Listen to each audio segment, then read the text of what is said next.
নমস্কার। আশা করি আপনারা সবাই খুব ভালো আছেন। কুকিং অ্যান্ড মাই ভিলেজ চ্যানেলে একটি নতুন পর্বে আপনাদের সবাইকে স্বাগত জানাই।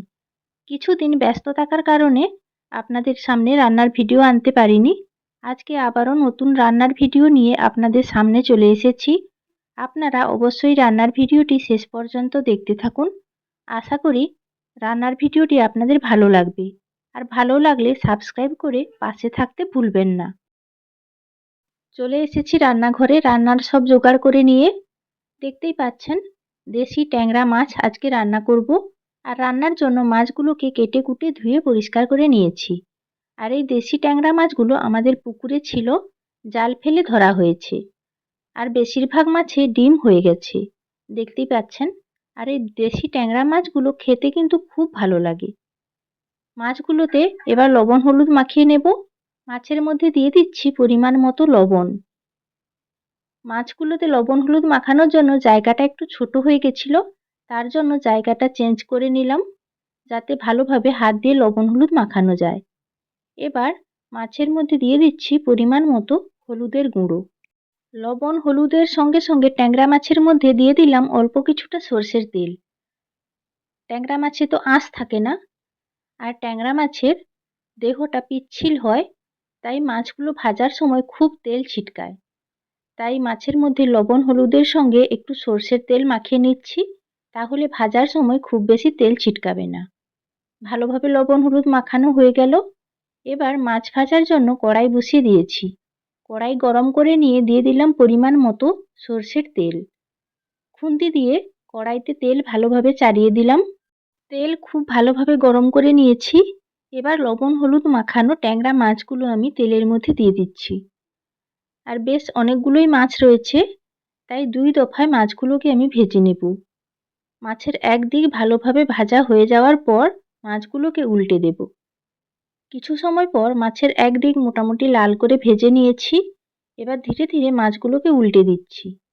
আর মাছগুলোতে লবণ হলুদ মাখানোর সময় একটু সর্ষের তেল মাখিয়ে রেখেছিলাম, তাই মাছগুলো ভাজার সময় খুব বেশি তেল ছিটকায়নি।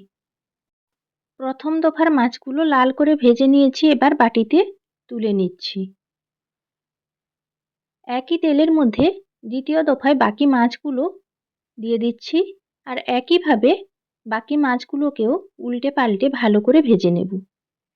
মাছের একদিক ভালোভাবে ভাজা হওয়ার পর আবারও মাছগুলোকে উল্টে দিচ্ছি। এই ট্যাংরা মাছ খেতে কিন্তু খুব ভালো লাগে। ছোটবেলায় আমি এই ট্যাংরা মাছ খেতাম না, কিন্তু এখন স্বাদ পেয়েছি আর খেতেও খুব ভালো লাগে।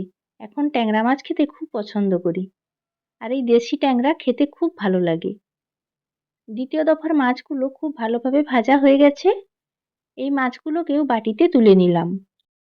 এবার মাছের ঝাল রান্নার জন্য মাছ ভাজা তেলের মধ্যে দিয়ে দিলাম পরিমাণ মতো কিছুটা সর্ষের তেল।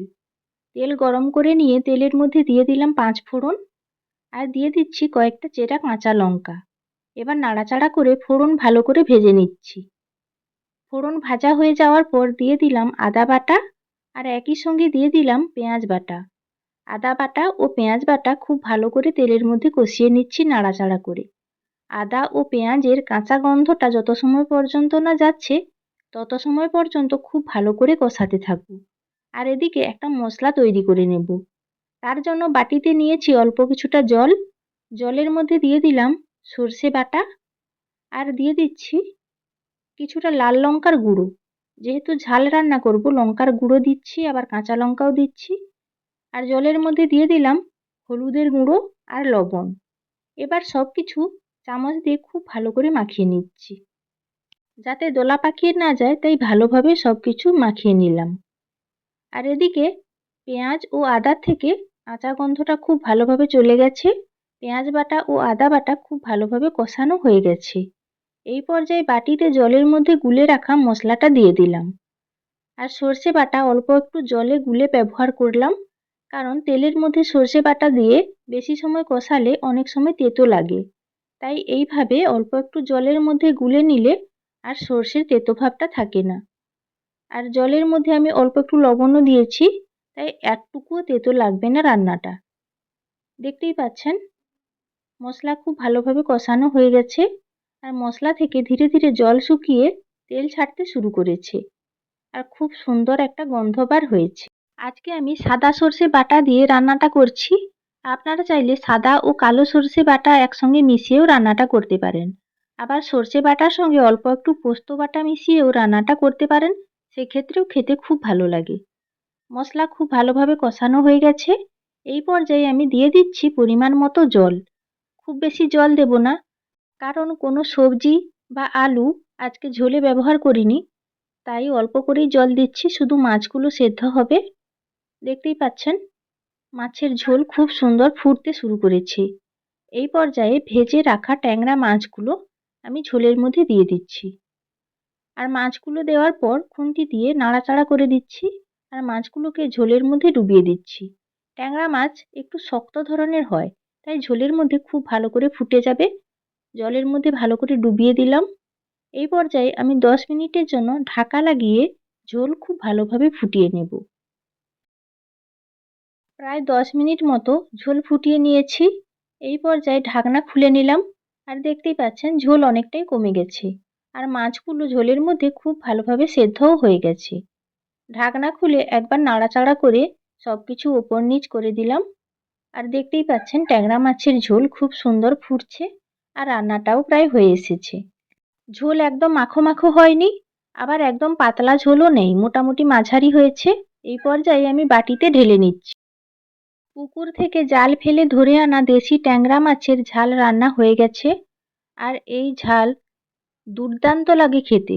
আপনারাও এইভাবে বাজারে দেশি ট্যাংরা মাছ পেলে কিনে এনে রান্নাটা করবেন, খেতে খুব ভালো লাগবে। আর যাদের বাড়িতে পুকুর রয়েছে, যদি ট্যাংরা মাছ থাকে, এভাবে জাল ফেলে ধরে এনে রান্না করবেন, খেতে খুব ভালো লাগবে। আশা করি ট্যাংরা মাছ রান্নার ভিডিওটি আপনাদের ভালো লেগেছে। আর রান্নার ভিডিওটি যদি আপনাদের ভালো লেগে থাকে তাহলে অবশ্যই লাইক, শেয়ার ও কমেন্ট করে পাশে থাকবেন।